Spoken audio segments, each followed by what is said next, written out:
আসসালামু আলাইকুম শ্রোতা বন্ধুরা, কেমন আছো সবাই? আজকে আমি তোমাদের জন্য নিয়ে চলে আসলাম অনেক পরিচিত একটি গল্প, মন গহীনে বৃষ্টি নামে। গল্প পাঠে আমি আছি মাহিরুন্নেসা। পুরো গল্পটি শুনে অবশ্যই জানাবে গল্পটি কেমন লাগলো। লেখনীতে আছে অহনা জাবেল।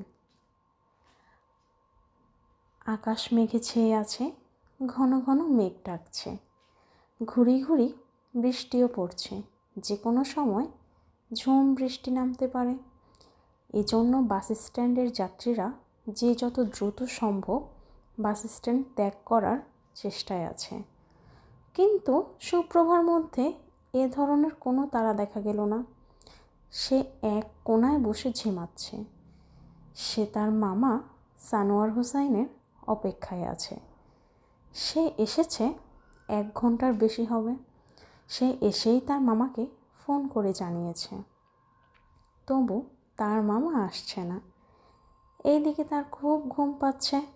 মনে হচ্ছে ব্যাগটাকে বালিশ বানিয়ে ঘুমিয়ে যেতে, কিন্তু এমনটা করা যাবে না। তার মা বলেছে ঢাকা শহরে নিরাপত্তার বড্ড অভাব। দেখা গেল সে ঘুমিয়েছে বাস স্ট্যান্ডে। উঠে দেখবে সে কোনো গোডাউন, অথবা দেখা যাবে তার সাথে তার ব্যাগটা নেই। এই ভেবে সুপ্রভা তার ঘুম আটকানোর প্রাণপণ চেষ্টা করছে। ঘুম আটকানোর জন্য সে উঠে দাঁড়ালো। ব্যাগ হাতেই পায়চারি করতে শুরু করলো। পায়চারি করতে করতে সে আশেপাশের মানুষদের ভালো মতো দেখছে। কেউ বাসের অপেক্ষা করছে দাঁড়িয়ে, আবার কেউ টং দোকানে বসে চা খাচ্ছে। সুপ্রভার খুব খিদে পেয়েছে, তার কাছে টাকা আছে। বাসে ওঠার আগে তার মা তার হাতে কিছু টাকা দিয়েছিল, তার সবটাই আছে। কিন্তু সুপ্রভা সেটা খরচ করতে চাচ্ছে না। তাছাড়া সে বাসে ওঠার আগেই খেয়েছে। ময়মনসিংহ থেকে ঢাকা সায়দাবাদ বাস স্ট্যান্ড অতটাও দূরে না, তাই সে তার মামার আসার জন্য ধৈর্য ধরে অপেক্ষা করছে। প্রায় 10 মিনিট পায়চারি করার পর তার মামা সানোয়ার হোসাইন এসে হাজির হন। তিনি এসেই সুপ্রভার হাত থেকে ব্যাগটা নিয়ে বললেন, দাঁড়িয়েছিলি কেন মা? বসে অপেক্ষা করতে পারতি। সুপ্রভা বলল, ঘুম পাচ্ছিল। আচ্ছা, আসলে রাস্তায় অনেক জ্যাম ছিল। তুই তো ঢাকার জ্যাম চিনিস না, চিনলে বুঝতি। সুপ্রভা চুপ করে রইল। সানোয়ার হোসেন বললেন, সমস্যা নেই, এখন চিনে যাবে। তোর সাথে যেই ফোনটা আছে সেটা দে তো। সুপ্রভা ব্যাগ থেকে ফোনটা বের করে তার মামার হাতে দিল। সানোয়ার হোসেন ফোনটা বন্ধ করে দূরে ছুঁড়ে মারলেন। বললেন, এটার আর কোনো প্রয়োজন নেই, আমি তোকে নতুন ফোন এনে দিব। ঠিক আছে। সুপ্রভা মাথা নাড়ল।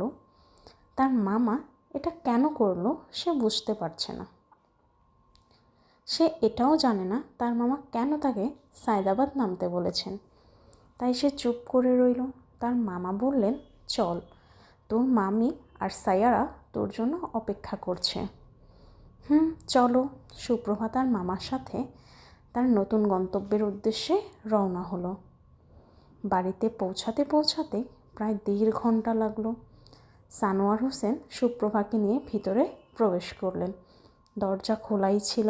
সানোয়ার হোসেন আগেই ফোন দিয়ে তার স্ত্রী রুবাইয়াকে জানিয়ে দিয়েছিলেন যে তারা বাড়ির কাছাকাছি এসে পড়েছে। তারা বসার ঘরে সুপ্রভার জন্য অপেক্ষা করছিল। সুপ্রভা ঢুকতেই রুবাইয়া তার কাছে এগিয়ে গেলেন। সুপ্রভার থুতনিতে হাত রেখে বললেন, বাহ, সালমা আপার মেয়েটা তো মিষ্টি হয়েছে। সাইয়ারা তার মাকে সরিয়ে বলল, আমাকেও দেখতে দাও। বলে সুপ্রভাকে জড়িয়ে ধরল।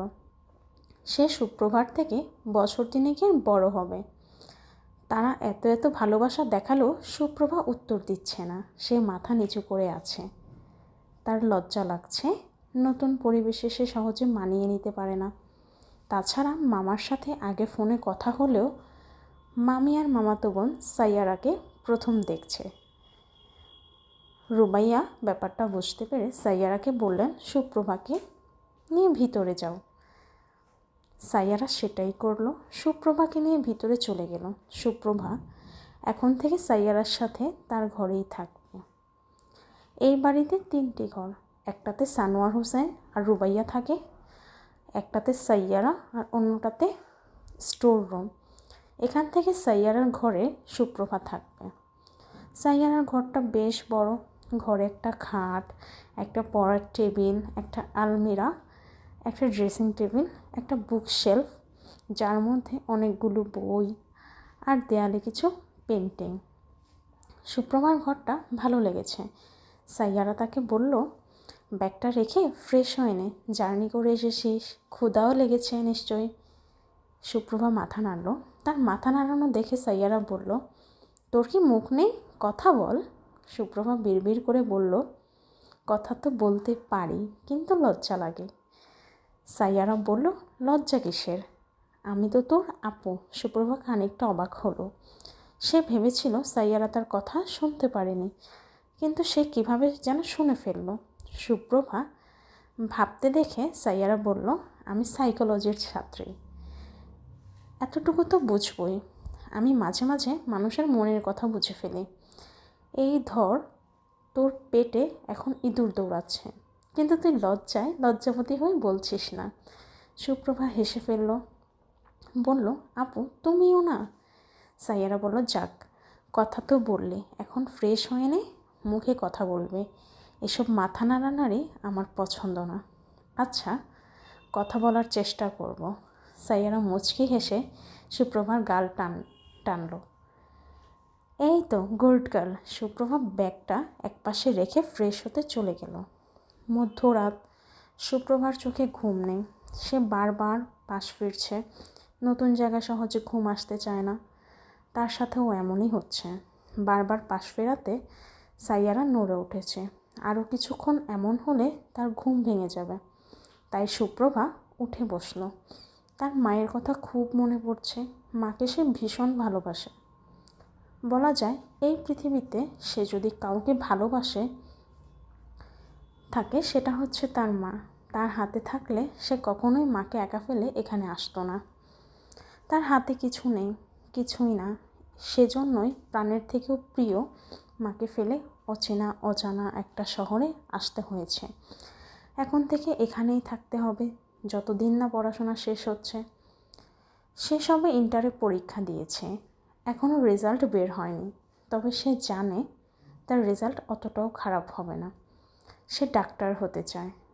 তার আর তার মায়ের স্বপ্ন, একদিন সে ডাক্তার হবে। ডাক্তার হয়ে নিজ গ্রামে ফিরে যাবে, মানুষকে দেখিয়ে দিবে মেয়েরাও পারে। সে দেখিয়ে দিবে সে তার মায়ের মেয়ে হয়েও ছেলের থেকে বেশি দায়িত্ব নিতে পারে। যতদিন না সে প্রমাণ করতে পারছে যে সে তার মায়ের যোগ্য সন্তান, ততদিন সে গ্রামে ফিরবে না। এসব ভাবতে ভাবতে সে বারান্দার দিকে গেল। বারান্দায় অনেক ধরনের ফুলের টব আছে, কিন্তু সুপ্রভার চোখ আটকে গেল একটা ক্যাকটাসের টবের দিকে। সে বইয়ে অনেকবার ক্যাকটাসের ছবি দেখেছে, আজ প্রথম সামনাসামনি দেখল। ছুতে যেতে কাঁটা তার হাতে বিঁধল। সে মুখ খিচে উমা বলে উঠল। সাইয়ারা দৌড়ে তার কাছে এলো। সে সুপ্রভাকে উঠে বারান্দায় আসতে দেখে ফেলল।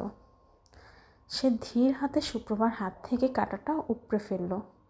বলল, ব্যান্ডেজ নিয়ে আসছে, যে জিনিসে কাঁটা থাকে সেটা ধরতে নেই। সুপ্রভা উদাস মনে বলল, সুন্দর জিনিস পেতে হলে একটু কাটার যন্ত্রণা সহ্য করতে হয়। বাহ, মনোবিজ্ঞানে পড়ি আমি, মনোবিজ্ঞানীদের মতো কথা বলছিস তুই। সুপ্রভা কিছু বলল না। এই কথাটা সে কেন বলেছে এটা সে নিজেও জানে না। সুপ্রভার এসব ভাবতে ভাবতে সাইয়ারা তাকে ব্যান্ডেজ করে দিল। তারপর বলল, আয় ঘুমাতে আয়, বেশি রাত জাগতে নেই। সুপ্রভা বলল, চলো। অতঃপর দুজনেই ঘুমিয়ে পড়ল। গল্পটি কেমন লাগলো জানাবেন এবং পরবর্তী পার্টের জন্য আমাদের চ্যানেলটিতে সাবস্ক্রাইব করে রাখবেন। আজকের মতো আল্লাহ হাফেজ।